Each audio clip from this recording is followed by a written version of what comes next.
Wa fadlul alimi 'alal 'abidi ka fadlil qamari 'ala sairil kawakib. Perbandingan antara orang yang berilmu dengan orang yang hanya ahli ibadah, hanya beribadah saja, itu bagaikan perbandingan antara rembulan dengan bintang-bintang yang lain.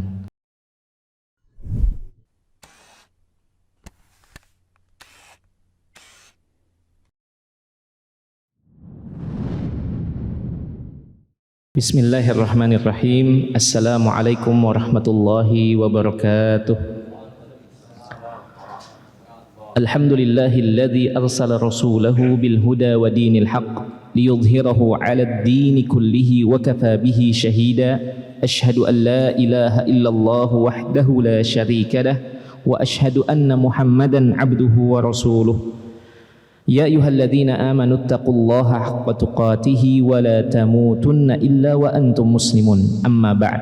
Jamaah hadirin Masjid Baitur Rahman yang dimuliakan oleh Allah, puji syukur kita haturkan kepada Allah Ta'ala, dan salawat serta salam semoga senantiasa tercurahkan untuk junjungan kita Nabi besar Muhammad sallallahu alaihi wasallam beserta segenap keluarga dan para sahabat serta orang-orang yang mengikuti sunnah beliau hingga akhir zaman kelak. Jemaah sekalian yang dimuliakan oleh Allah, kita tiba pada pertemuan ke-8 dari kajian kitab Al-Adab Al-Mufrad karya Al-Imam Al-Bukhari rahimahullahu ta'ala, sebuah kitab yang menghimpun adab-adab Islam, etika-etika dalam berinteraksi dengan sesama manusia. Jemaah sekalian yang dimuliakan oleh Allah, kita tiba pada bab ke-17, bab da'watu al-walidain. Babun da'watul walidain, bab doa kedua orang tua. Jika boleh diartikan secara lebih luas, maka kami ingin mengartikan bab dahsyatnya pengaruh dari doa orang tua. Dahsyatnya dari pengaruh doa orang tua. Jemaah sekalian yang dimuliakan oleh Allah, hadis yang kedua, hadis yang pertama telah kita ambil pada pertemuan ke-7 pekan kemarin, dan kita akan lanjutkan hadis yang kedua dari bab ini, bab dahsyatnya pengaruh doa dari kedua orang tua atau salah satunya. Diriwayatkan atau disebutkan dari Abu Hurairah radhiyallahu taala anhu, qala, ia menuturkan, sami'tu Rasulullah sallallahu alaihi wasallam yaqul, aku mendengar Nabi sallallahu alaihi wasallam bercerita, ma takallama mauludun minan nasi fi mahdin illa Isa bin Maryam sallallahu alaihi wasallam wa sahibu Juraij. Kata Nabi sallallahu alaihi wasallam, tidak pernah ada bayi yang berbicara ketika masih digendongan kecuali dua bayi, kata Nabi sallallahu alaihi wasallam. Bayi yang pertama adalah Isa ibnu Maryam, Isa putra Maryam. Kemudian bayi yang kedua adalah bayi yang berkaitan dengan Juraij, berkaitan dengan Juraij. Juraij ini, jemaah sekalian yang dimuliakan oleh Allah, adalah merupakan seorang pemuda yang saleh, seorang pemuda yang taat beribadah, seorang yang ahli ibadah, yang kesehariannya itu ia habiskan untuk beribadah kepada Allah Ta'ala. Nah, kemudian para sahabat ketika mendengar pernyataan dari Nabi sallallahu alaihi wasallam, statement pembuka dari Nabi sallallahu alaihi wasallam untuk membuka kisah Juraij ini, para sahabat penasaran. Kalau Isa putra Maryam, para sahabat sudah mengetahuinya, bagaimana Nabi Isa ketika masih bayi, dan itu disebutkan di dalam Al-Qur'anul Karim, ketika ibundanya melahirkan Isa ibnu Maryam dalam keadaan masih bayi, kemudian datang ke tengah perkampungannya, kemudian orang-orang menuduh ibunda dari Nabi Isa itu telah berzina atau melakukan perbuatan keji, maka Nabi Isa alaihi salam diberi kemampuan oleh Allah Ta'ala pada waktu masih bayi, belum bisa mengucapkan sepatah dua patah kata, namun ia bersaksi atas kesucian ibundanya. Nah, para sahabat penasaran dengan bayi yang kedua ini, bayi yang kedua ini. Makanya mereka segera bertanya, qila ya Nabi Allah, wa ma sahibu Juraij, wahai Nabi Allah, siapa gerangan bayi yang berkaitan dengan Juraij ini? Maka Nabi SAW mulai menceritakan dalam hadis ini. Nabi SAW mengatakan, menjawab penasaran yang dimiliki oleh para sahabat. Kata Nabi SAW, fa inna Juraijan kana rajulan rahiban fi sawma'atin lahu. Kata Nabi SAW, Juraij ini merupakan seorang pemuda lelaki yang rahib. Yang rahib ini artinya ahli ibadah, yang senantiasa beribadah dalam sawma'ah. Sawma'ah ini tempat khusus beribadah di umat terdahulu, ya, semacam tempat khusus yang di situ khusus Juraij beribadah di situ. Sawma'ah namanya. Wa kana ra'iya baqarin atau wa kana ra'iyu baqarin ya'wi ila asfali sawma'atihi. Dan biasanya di tempat Juraij ini, di tempat ibadahnya Juraij ini tidak besar, kecil. Yang di situ hanya diisi oleh Juraij ini, pemuda ini. Ia menghabiskan waktunya untuk beribadah kepada Allah dalam tempat ini. Nah, kata Nabi SAW, itu biasanya di waktu siang atau waktu beristirahat itu datang pengembala sapi beristirahat di bawah tempat Juraij ini. Di bawah tempat ibadah Juraij ini biasanya ada pengembala sapi yang beristirahat di situ, di bawah situ. Wa kanat imra'atun min ahli al-qaryati takhtalifu ila al-ra'i. Dan ada seorang wanita tidak baik, itu biasanya mendatangi pengembala sapi ini dan melakukan perbuatan yang rendah. Fa'atat ummuhu yawman faqalat ya Juraij. Kemudian suatu hari, kata Nabi SAW, atat ummuh, ibu dari Juraij ini mendatangi sawma'ah ini, tempat beribadah Juraij ini. Didatangi oleh ibundanya. Kemudian ibunya memanggil, ya Juraij. Ia memanggil, wahai Juraij. Kemudian Juraij ketika itu sedang salat, wa huwa yusalli, sedang dalam posisi sedang salat. Faqala fi nafsihi wa huwa yusalli, ummi wa salati.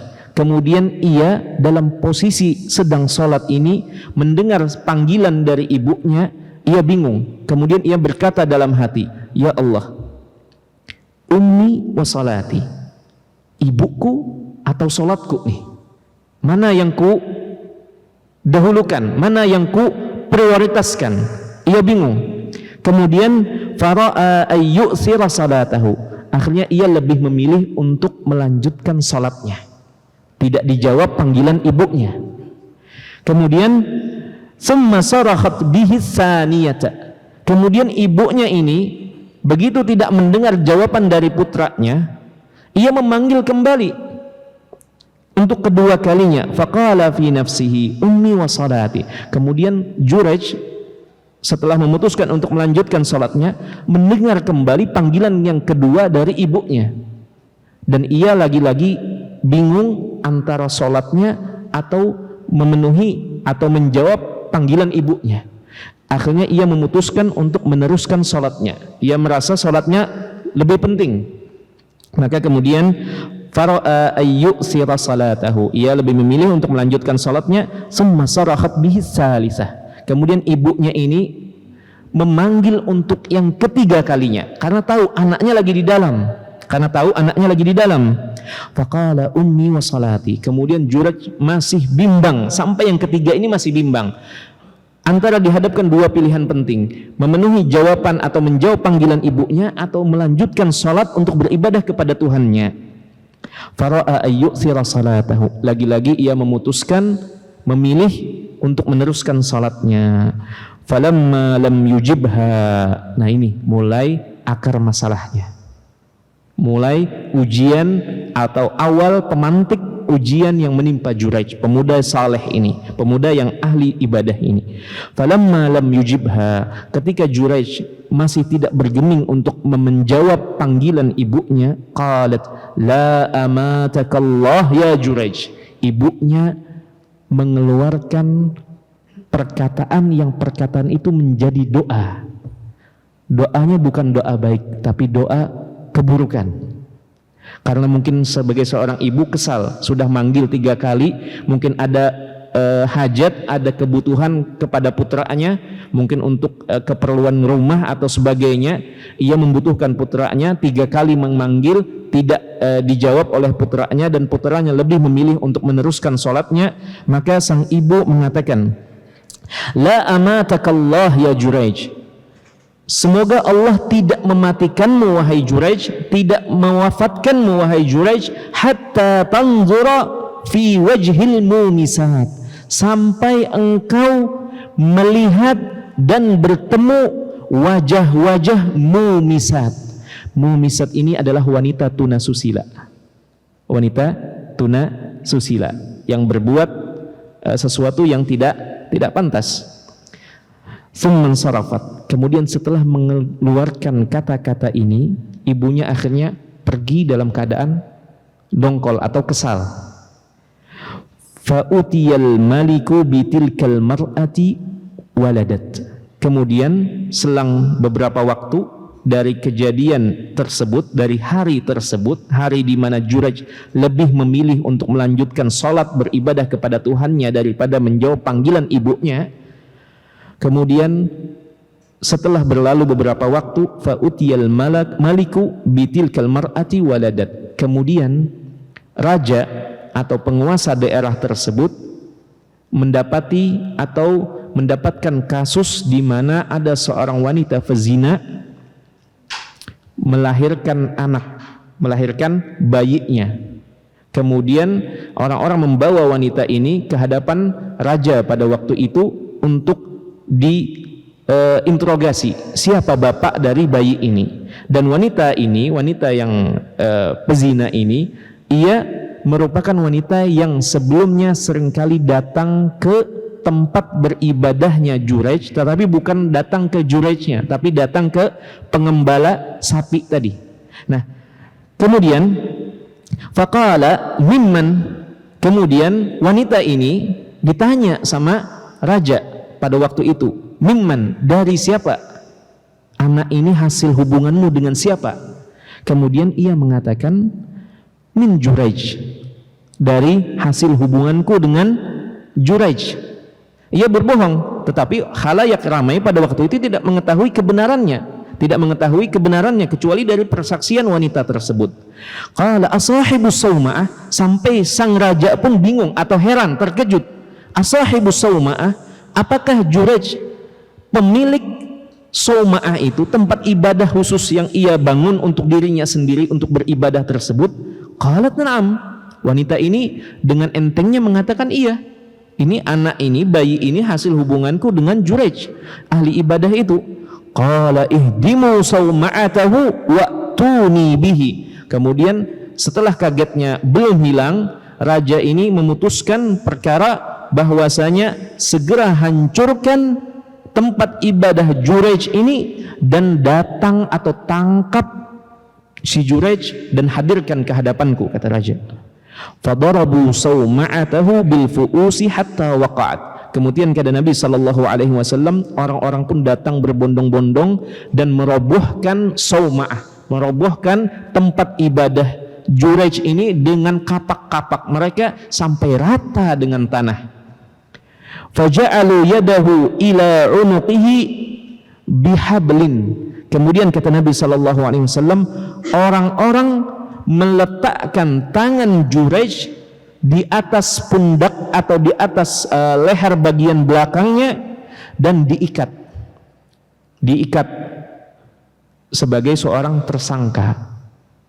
Kemudian summan tuliqa bihi famurra bihi 'alal mumisat. Kemudian dalam kondisi seperti itu, Juraij tidak tahu menahu, tiba-tiba orang-orang datang menghancurkan dan merobohkan tempatnya, dan dia ditangkap untuk diadili dalam keadaan diikat kedua tangannya ke belakang atau dari arah belakang. Kemudian tidak hanya sampai di situ, ia pun diarak keliling. Nah, dalam posisi tersebut, dalam perjalanan dari tempatnya menuju tempat raja atau istana raja, di jalan tentu saja orang-orang heboh melihat, dan di saat itulah Juraij melihat di antara orang-orang tersebut ada sekelompok wanita mumisat tadi. Masih ingat mumisat tadi, doa dari ibu Juraij, yaitu wanita-wanita tunasusila, wanita-wanita yang suka melakukan perbuatan rendah, baik, atau pezina. Baik, jemaah sekalian yang dimuliakan oleh Allah, dalam kondisi tersebut fara'ahunna fatabassama.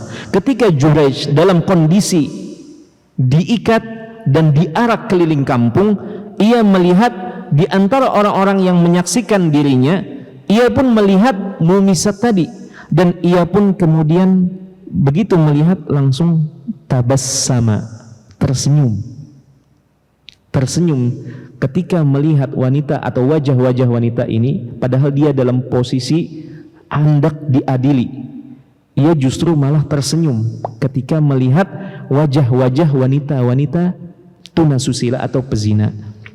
Wa hunna yanzurna ilaihi finnas. Kemudian wanita-wanita ini juga melihat kondisi Juraij. Faqala al-malik, kemudian setelah tiba di hadapan sang raja itu pun bertanya, "Ma taz'umu hadhihi?" Kemudian raja mengatakan, "Apa sanggahanmu atau apa perkataanmu terkait wanita ini?" Wanita yang sedang menggendong bayinya, wanita bezina yang mengklaim, mengaku bahwasanya ini hasil dari hubungan gelapnya dengan Juraij. Qala ma taz'um, kemudian Juraij dengan tenang mengatakan apa yang ia sebut atau apa yang ia tuduhkan. Qala, sang raja pun menjelaskan, taz'umu anna waladaha minka. Wanita ini mengaku atau menuduhkan bahwasanya bayi yang digendongnya ini merupakan hasil hubungan gelapnya denganmu. Qala anti taz'umin, kemudian Juraij memandang ke arah wanita ini kemudian bertanya sekali lagi, anti taz'umin, engkau memang mengklaim seperti itu, engkau memang melemparkan tuduhan seperti ini? Qalat na'am, wanita ini masih dengan pendiriannya, dengan kedustaannya, ia mengatakan na'am, iya. Qala aina hadzal saghir, kemudian Juraij meminta dipertemukan dengan bayi yang diklaim sebagai anaknya atau hasil dari hubungannya dengan wanita tersebut. Mana bayi tadi? Mana, tunjukkan kepadaku bayi yang diaku-aku sebagai hasil hubungan gelapnya. Qalu hadza fi hijriha, itu bayi yang ada di pangkuan wanita tersebut. Fa aqbala alaih, kemudian Juraij meminta untuk mendekat kepada si bayi. Faqala man abuka. Dalam kondisi seperti itu, tengah diadili di persidangan di hadapan raja dan orang-orang, kemudian ia dituduhkan dengan perbuatan yang ia sama sekali tidak terbetik sedikit pun selama ini untuk melakukan perbuatan tersebut.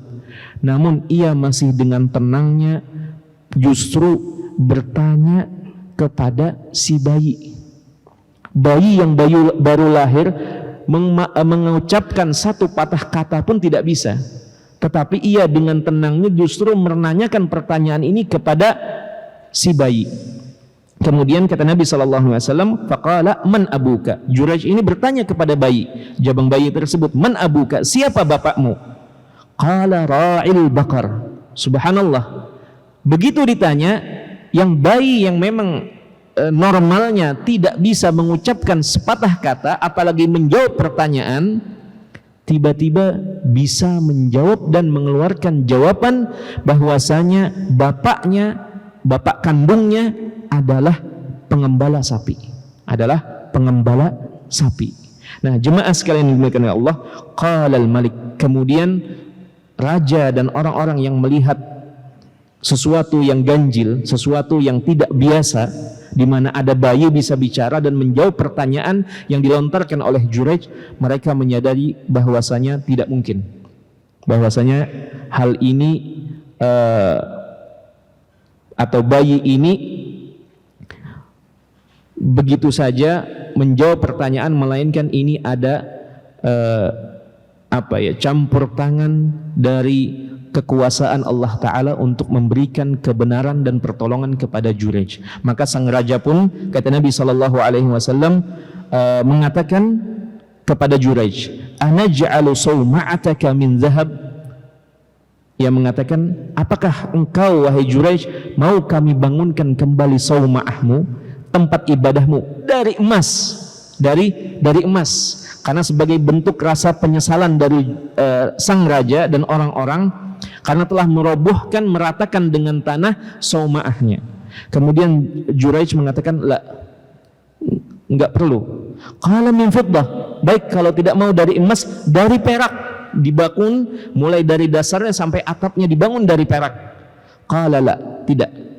Qala fama naj'aluha, kemudian raja bertanya, kalau begitu kamu hendak dibangunkan dari apa, atau bagaimana kami ingin membangunkannya untukmu? Qala rudduha kama kanat, cukup kata Juraij, kembalikan tempat ibadahku seperti sedia kala atau seperti yang pertama kali dibangun. Kemudian qala famal ladzi tabassamta, kemudian Juraij ditanya, famal ladzi tabassamta, kemudian kenapa engkau sempat tersipu malu atau tersenyum? Kenapa engkau sempat tersenyum ketika tengah diarak? Qala amrun araftuhu, karena ada satu perkara yang aku tersadar, aku menyadari perkara tersebut, yaitu kata Juraij, adrakatni da'watu ummi thumma akhbarahum, yaitu kata Juraij, aku teringat doa atau perkataan yang dikeluarkan oleh ibuku, dan perkataan itu menjadi doa yang mengenaiku, adrakatni da'watu ummi, doa ibuku ini mengenai diriku sekarang, terbukti atau terjadi seperti yang didoakan oleh ibuku. Janganlah engkau ya Allah mematikan Juraij ini, putraku ini, kecuali ia telah melihat wajah-wajah para wanita tunasusila. Baik jemaah sekalian yang dimuliakan Allah, akhirnya Juraij memberitahukan kejadian beberapa waktu silam di mana ia tidak memenuhi panggilan ibunya. Kemudian orang-orang pun tahu. Baik jemaah sekalian yang dimuliakan oleh Allah, hadis ini dikeluarkan atau dinilai oleh Syekh Al-Albani rahimahullahu taala sebagai hadis yang sahih. Baik, ada beberapa faedah yang dapat diambil dari hadis atau kisah yang dibawakan di dalam hadis Abu Hurairah radhiyallahu taala anhu ini. Baik jemaah sekalian yang dimuliakan oleh Allah,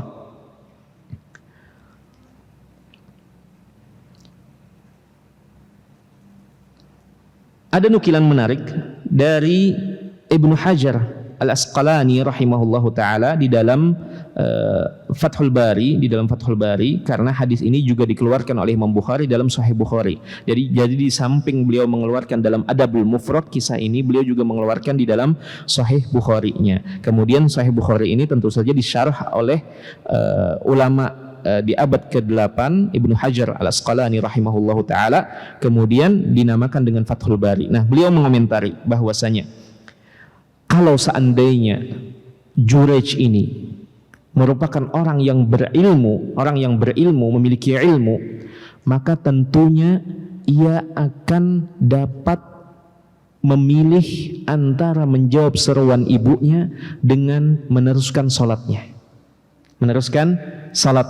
di mana kata Ibnu Hajar, disinilah letak perbedaan antara orang yang berilmu dengan orang yang ahli ibadah. perbedaan antara orang yang memiliki ilmu alim dengan abid, orang yang ahli ibadah saja.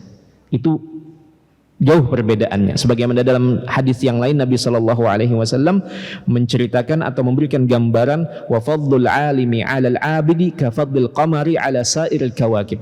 Perbandingan antara orang yang berilmu dengan orang yang hanya ahli ibadah, hanya beribadah saja, itu bagaikan perbandingan antara rembulan dengan bintang-bintang yang lain.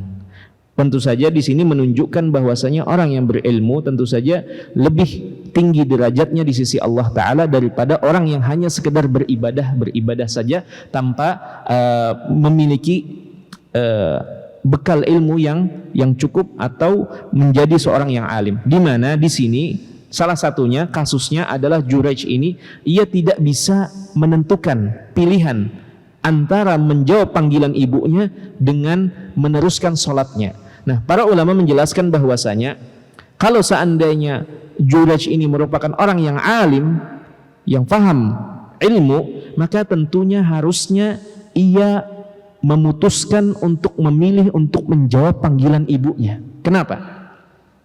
Karena menjawab panggilan ibu merupakan bagian dari berbakti, dan berbakti kepada orang tua hukumnya wajib.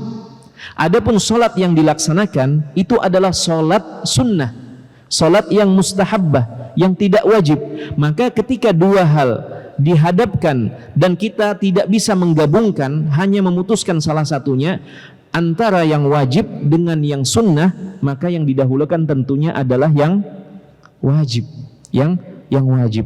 Maka disinilah peran dari ilmu kalau ada pada diri seseorang. Namun Juraij di sini lebih memilih untuk meneruskan salatnya karena ia menganggap bahwasanya salatnya lebih penting daripada ibunya. Dan disinilah awal mula petaka yang menimpa Juraij. Baik jemaah sekalian yang dimuliakan oleh Allah, dalam riwayat yang lain disebutkan bahwasanya ketika Juraij bertanya kepada si bayi, padahal pada waktu itu tidak diketahui ada sejarahnya bayi dapat berbicara, bayi yang masih baru lahir itu dapat berbicara. Kata para ulama, ini menunjukkan bahwa Juraij, kesalehannya, ibadahnya selama ini, sekian tahun ia beribadah kepada Allah, itu membuatnya atau menuntunnya kepada sikap thiqah billahi jalla wa'ala, kepercayaan penuh kepada Allah Ta'ala. Karena ia terus beribadah kepada Allah Ta'ala, maka salah satu buah dari ibadah tersebut membuat hubungannya, ikatannya dengan Allah Ta'ala begitu kuat, di mana membuatnya yakin bahwasanya Allah akan memberikannya jalan keluar dalam masalah yang besar yang sedang dihadapinya ini, di mana dengan mudahnya, dengan tenangnya ia justru bertanya kepada sang bayi, di mana pernyataan bayi atau jawaban bayi itu akan mengeluarkan atau memberikan jalan keluar baginya, sehingga ia tidak jadi diadili atau dihukumi. Kata para ulama, ini menunjukkan betapa kuat thiqatu Juraij billahi jalla wa'ala, hubungan atau kepercayaan Juraij, keyakinan Juraij kepada Allah Ta'ala, dan tawakal yang ada pada dirinya kepada Allah Ta'ala, bahwasanya Allah akan membebaskannya, bahwasanya Allah akan menyucikannya dari tuduhan keji si wanita yang berzina ini. Kemudian dalam sebuah riwayat disebutkan bahwasanya Juraij ini tidak langsung bertanya kepada sang bayi, tetapi ia minta izin untuk berwudu, kemudian melakukan salat, kemudian datang kepada bayi ini, kemudian bertanya, man abuka ya gulam, wahai bayi, siapa bapakmu? Baik jemaah sekalian yang dimuliakan oleh Allah, itu faedah terkait hadis ini. Baik jemaah sekalian yang dimuliakan oleh Allah, faedah yang lain yang dapat dipetik dari hadis yang panjang ini, bahwasanya hendaknya orang tua memperhatikan kata-kata yang keluar dari lisannya yang ditujukan kepada anak-anak mereka. Orang tua hendaknya betul-betul memperhatikan, kalau bisa difilter betul-betul kata-kata yang dikeluarkannya kepada anaknya. Karena setiap kata dari orang tua bisa menjadi doa, yang mana doa itu dikabulkan oleh Allah Jalla wa'ala. Maka faidah yang kedua ini dari kisah Jurayj ini, kata para ulama, hendaknya orang tua memperhatikan baik-baik kata-kata yang dikeluarkannya kepada anaknya atau komentar tentang anaknya, karena bisa menjadi doa. Dan hendaknya semarah apapun orang tua, hendaknya menghindari kata-kata yang berisi kebinasaan atau mendatangkan petaka bagi anak kita sendiri. Di mana dilihat di sini bahwasanya ibu Jurayj walaupun begitu dongkol, begitu marah kepada putranya, ia tidak mendoakan semarah-marahnya ibunya, hanya mendoakan agar Jurayj tidak dimatikan sampai ia melihat wajah-wajahnya saja. Tidak mendoakan Jurayj berbuat maksiat atau berbuat zina, atau tidak mendoakan agar Jurayj terbunuh. Tidak, karena ibunya masih merem kata-katanya, saking dongkolnya. Yang keluar pada waktu itu adalah ia meminta kepada Allah agar Jurayj putranya ini tidak wafat sampai melihat terlebih dahulu wajah wanita pezina. Wajah wanita pezina. Hanya itu, tidak berbuat zina dan juga tidak dihukum karena perbuatan tersebut. Kalau sang ibu mendoakan tersebut, maka mungkin lain ceritanya, kisahnya akan berbeda. Namun di sini kata para ulama perlu diperhatikan semarah-marahnya kita kepada orang tua atau kepada anak-anak kita, perhatikan kata-kata yang keluar. Baik, jemaah sekalian yang dimuliakan oleh Allah, faedah yang ketiga yang dapat dipetik dari kisah Jurayj ini, kata para ulama, adalah orang yang selama atau sebelum mengalami masalah hidup, mengalami musibah, sebelumnya menjaga hubungannya dengan Allah Jalla wa'ala, tulus beribadah kepada Allah sebelum ia tertimpa musibah atau tertimpa masalah hidup, problematika hidup, maka orang yang seperti ini tidak akan kesulitan dalam menjalani fitnah-fitnah atau cobaan-cobaan ketika ia mendapatinya. Jadi sebelum kita mendapatkan cobaan, ada baiknya kita betul-betul memperhatikan hubungan kita dengan Allah Ta'ala. Makanya dalam hadis Nabi SAW, wasiat Nabi berpesan kepada Ibnu Abbas bahwasanya beliau mengatakan, ta'arraf ilallahi fir raha ya'rifka fi syiddah. Kenali Allah Jalla wa'ala ketika engkau sedang senggang, ketika engkau tidak mendapatkan banyak problem. Betul-betul perhatikan hubungan dengan Allah, maka ketika kita sedang menghadapi banyak masalah, maka Allah akan memberikan jalan keluar. Jadi kita kalau sedang sedikit masalah, justru banyak-banyak beribadah kepada Allah, bangun hubungan dengan Allah, ikatan dengan Allah Ta'ala, agar nanti kita memiliki bekal, diberikan oleh Allah Ta'ala solusi atau jalan keluar dari setiap masalah yang kita hadapi ke depannya. Baik jemaah sekalian yang dimuliakan oleh Allah, itu tadi faedah yang ketiga yang disebutkan oleh para ulama terkait faedah-faedah yang dapat dipetik dari hadis Jurayj ini. Kemudian jemaah sekalian yang dimuliakan oleh Allah, faedah yang keempat dalam hadis ini ada karamah. Karamah itu adalah bentuk pemuliaan Allah kepada hamba-hambanya yang dekat dengannya, atau disebut dengan wali Allah. Nah, siapa wali Allah ini? Siapa wali Allah? Siapa yang berhak menyandang status sebagai wali Allah? Apakah hanya khusus orang-orang tertentu saja dari kalangan umat Islam, atau semua orang-orang beriman berpeluang untuk mendapatkan gelar sebagai wali Allah? Nah, jemaah sekalian yang dimuliakan oleh Allah, para ulama ada berbeda pendapat tentang definisi siapa itu wali Allah. Siapa itu wali Allah? Ada yang mengatakan begini, wali Allah itu dialah yang terus melakukan ibadah ketaatan kepada Allah Ta'ala dan tidak melakukan dosa sedikit pun selama hidupnya. Akan tetapi definisi ini dikritik oleh para ulama, karena definisi ini tidak berlaku kecuali hanya pada orang yang maksum. Yang maksum ini yang terjaga, tidak melakukan dosa sama sekali. Ada orangnya? Tidak ada. Tidak ada. Para nabi saja maksum, keterjagaan mereka dari melakukan perbuatan dosa itu para ulama berbeda pendapat. Maksum atau penjagaan Allah untuk tidak melakukan kesalahan itu apakah dalam semua hal atau dalam beberapa hal saja? Nah, para ulama berbeda pendapat. Ada yang mengatakan dalam semua hal, tetapi pendapat ini kurang tepat. Yang lebih dekatnya adalah para nabi maksum, terjaga, dijaga oleh Allah dalam hal penyampaian risalah mereka.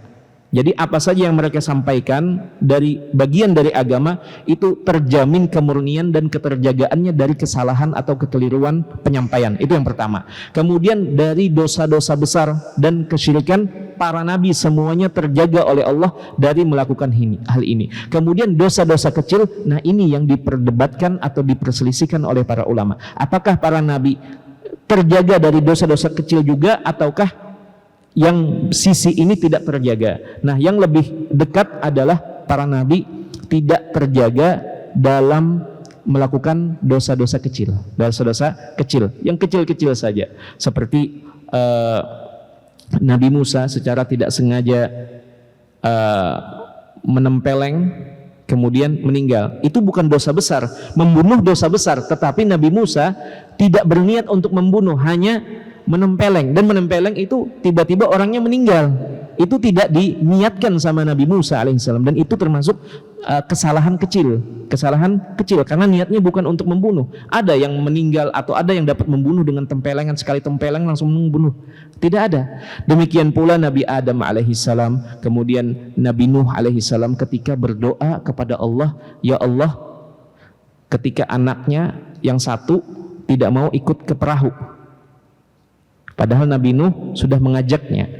Kemudian setelah anaknya meninggal, Nabi Nuh selamat di dalam perahu atau di atas perahu. Nabi Nuh berdoa kepada Allah, ya Allah, sesungguhnya anakku ini bagian dari keluargaku. Kemudian Allah mengingatkan, innahu laisa min ahlik, sesungguhnya itu bukan bagian dari keluargamu, karena dia telah menyatakan diri untuk tidak beriman kepadamu, tidak mau naik ke perahu.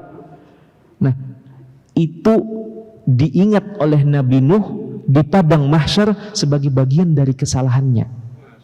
Ia meminta doa agar anaknya diampuni setelah meninggal. Anaknya diampuni. Kata Allah, itu bukan bagian dari anakmu yang beriman. Artinya sudah putus hubungan nasab karena engkau beriman, anakmu tidak. Maka terputus di akhirat. Dan itu Nabi Nuh alaihissalam mengingatnya sebagai kesalahan. Nah, itu kesalahan kecil-kecil. Apakah dalam semua aspek kehidupan mereka terjaga, atau hanya sebagian halnya saja, atau sebagian aspek saja? Nah, pendapat yang paling mendekati adalah pendapat yang mengatakan para nabi dijaga oleh Allah Ta'ala dari melakukan yang pertama kesalahan dalam penyampaian syariat setiap nabi. Kemudian yang kedua, mereka dijaga oleh Allah dari melakukan kekufuran, kesyirikan, dan dosa-dosa besar. Kemudian pendapat yang ketiga adalah mereka tidak terjaga dalam hal-hal kesalahan-kesalahan kecil tadi, seperti yang kami sebutkan tadi, Nabi Adam alaihissalam, Nabi Nuh alaihissalam, kemudian Nabi Ibrahim. Apa kira-kira kesalahan yang bukan kesalahan sebenarnya? Karena para ulama atau para syekh menyebutkan kita harus betul-betul beradab dalam menyebutkan bahwasanya jangan sampai kita mengatakan itu adalah dosa yang diperbuat oleh para nabi. Saking kita memperhatikan adab dan etika ketika menyebutkan para nabi. Padahal mereka sendiri menyebutkan di dalam hadis syafaat itu, mereka menyebutkan aku telah berbuat kesalahan begini dan begini. Nah, ini diambilkan dari hadis syafaat yang panjang lebar tersebut. Nah, Ketika orang-orang datang di padang mahsyar mengatakan atau meminta kepada para nabi tersebut, mereka menyebutkan masing-masing kesalahan-kesalahan mereka yang mereka anggap itu kesalahan. Nah, padahal itu mungkin kesalahan kecil. Nah, Nabi Ibrahim alaihissalam menganggap apa yang pernah dilakukannya semasa hidup di dunia itu merupakan kesalahan besar. Padahal itu bukan kesalahan besar. Ada yang tahu? Jadi Nabi Ibrahim alaihissalam merasa bahwasanya ma'aridul qaul atau ma'aridul aqwal. Jadi ma'arid aqwal itu seperti begini. Ketika Nabi sallallahu alaihi wasallam perjalanan hijrah bersama Abu Bakar. Kemudian di tengah perjalanan ada salah seorang yang bertemu kemudian bertanya, "Dari mana kalian?" Kalau Nabi menyebutkan kami berasal dari Mekah, maka bisa ketahuan bahwasanya Nabi sedang kabur atau hijrah melarikan diri dari kejaran orang-orang Quraisy. Maka Nabi SAW mengatakan kami dari Al-Ma. Orang ini mengira Ma ini adalah kabilah atau tempat. Ma itu dalam bahasa Arab artinya air.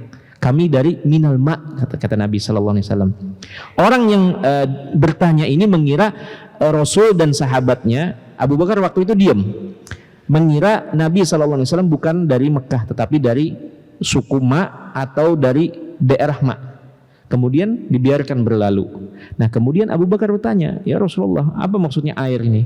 "Ya, bukankah kita semua berasal dari air mani," kata Nabi SAW. Itu untuk menghindari ada yang mengetahui kemana arah perginya Nabi Shallallahu Alaihi Wasallam. Itu dinamakan ma'aridul aqwal.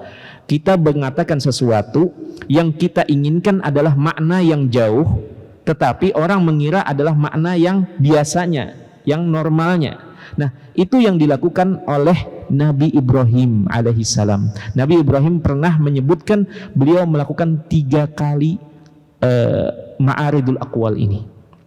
Ketika istrinya bertandang atau ketika Nabi Ibrahim bersama istrinya memasuki sebuah kota yang raja itu tidak bisa melihat kalau ada wanita cantik ingin dinikahinya, ingin dijadikan istrinya. Kalau itu suaminya langsung dibunuh. Maka caranya Nabi Ibrahim alaihissalam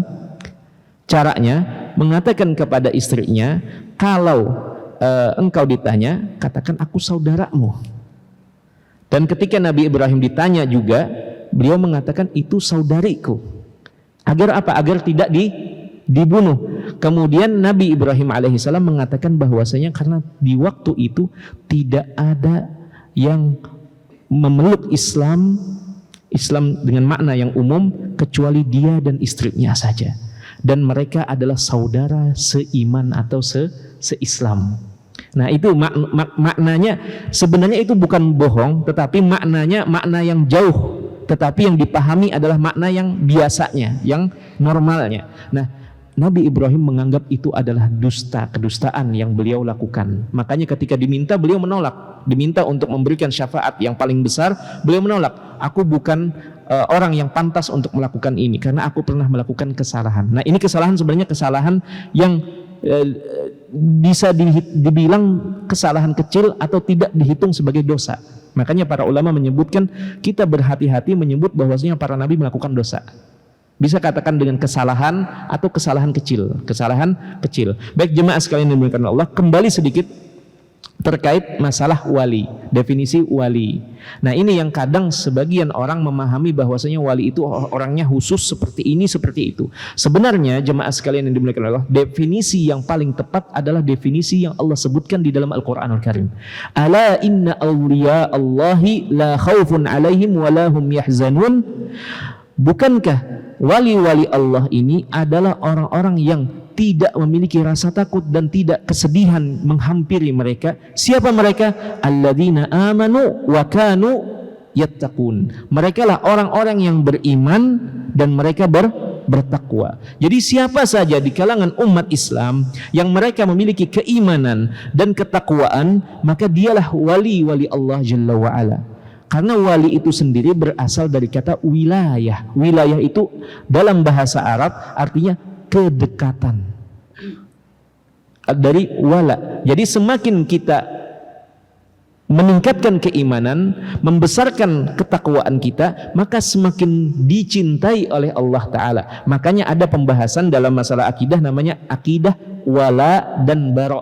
Akidah wala dan bara. Kita mencintai orang mukmin itu sesuai dengan kadar seberapa taat dia kepada Allah Ta'ala. Pelaku maksiat dari kalangan kaum muslimin, kita berikan kadar cinta kita sesuai dengan kadar ketaatannya, dan kadar benci kita sesuai dengan kadar kemaksiatan yang sering dilakukannya. Jadi tidak ada orang Islam yang dibenci secara 100%, tidak ada. Jadi makanya ada namanya, dan itu panjang lebar dibahas, akidah wala dan bara. Jadi setiap mukmin, setiap saudara kita se-Islam itu kita cintai sesuai dengan kadar keimanannya, dan kita benci kemaksiatan sesuai dengan kadar kemaksiatannya. Tidak boleh kita membenci saudara-saudara kita sesama muslim. Nah itu makanya ada akidah wala dan bara. Karena wala atau itu wilayah itu berasal dari kata kedekatan. Jadi semakin kita dekat dengan Allah Jalla wa'ala, semakin kita meningkatkan keimanan, ibadah dan ketakwaan, maka semakin kita menjadi wali-wali Allah Jalla wa'ala. Jadi wali itu tidak spesifik, tidak eksklusif, hanya demikian dan demikian. Seluruh kaum muslimin berpotensi untuk mendapatkan hal tersebut sesuai dengan seberapa keras, seberapa besar usahanya untuk menjadi dekat dengan Allah. Dan menjadi dekat dengan Allah adalah dengan meningkatkan keimanan dan menunjukkan kualitas ketakwaan. Dan ketakwaan, definisi takwa adalah melakukan ketaatan dan meninggalkan kemaksiatan. Dan itu makna dari wilayah atau wali. Dan perlu dipahami juga oleh kaum muslimin bahwasanya kata para ulama, bukan menjadi syarat untuk menjadi wali Allah itu mendapatkan karomah. Dan wali yang tidak mendapatkan karomah dari Allah bukan lebih rendah daripada wali yang dapat banyak karomah dari Allah Jalla wa'ala. Apa contohnya? Contohnya jemaah sekalian yang dimuliakan oleh Allah, itu para sahabat. Para ulama menyebutkan contohnya, generasi para sahabat itu lebih sedikit karomah yang mereka dapatkan daripada generasi tabi'in. Jadi karomah yang Allah berikan dan Allah tunjukkan di generasi tabi'in itu jauh lebih banyak daripada karomah di generasi para sahabat. Apakah berarti para sahabat lebih rendah derajatnya daripada generasi tabi'in? Tidak. Karena kata para ulama, bukan menjadi syarat seorang menjadi wali Allah, kekasih dekat dengan Allah Jalla wa'ala, hamba yang dekat dengan Allah, ia mendapatkan karomah yang diberikan oleh Allah Ta'ala. Makanya para ulama menyebutkan, di antaranya Ibnu Taimiyah rahimahullahu ta'ala, bahwasanya a'zamul karomah yang paling besar yang diberikan Allah kepada hamba-hambanya yang dekat dengan Allah, yang taat beribadah, adalah luzumul istiqamah. Bisa istiqamah beribadah sampai akhir hayat. Itu adalah karomah yang paling besar. Itu adalah karomah paling besar, dan di akhir hayat kita menutup usia kita dengan asyhadu alla ilaha illallah. Itu adalah karomah yang paling istimewa yang didapat oleh seorang hamba. Baik jemaah sekalian yang dimuliakan oleh Allah, itu terkait faedah yang keberapa tadi? Yang kelima atau keempat? Baik, faedah yang terakhir kita tutup kajian kita. Faedah yang terakhir jemaah sekalian yang dimuliakan oleh Allah adalah para ulama menyebutkan, jika kita dihadapkan pada dua pilihan, maka selalu pilihlah pilihan yang paling penting. Paling penting dari dua pilihan tersebut, jika tidak mungkin digabungkan antara kedua hal tersebut. Jika mungkin digabungkan, maka gabungkan kebaikan di atas kebaikan. Tapi jika kita dihadapkan pada dua pilihan dan kita tidak dapat menggabungkannya, harus memilih salah satu, maka pilihlah yang paling pentingnya.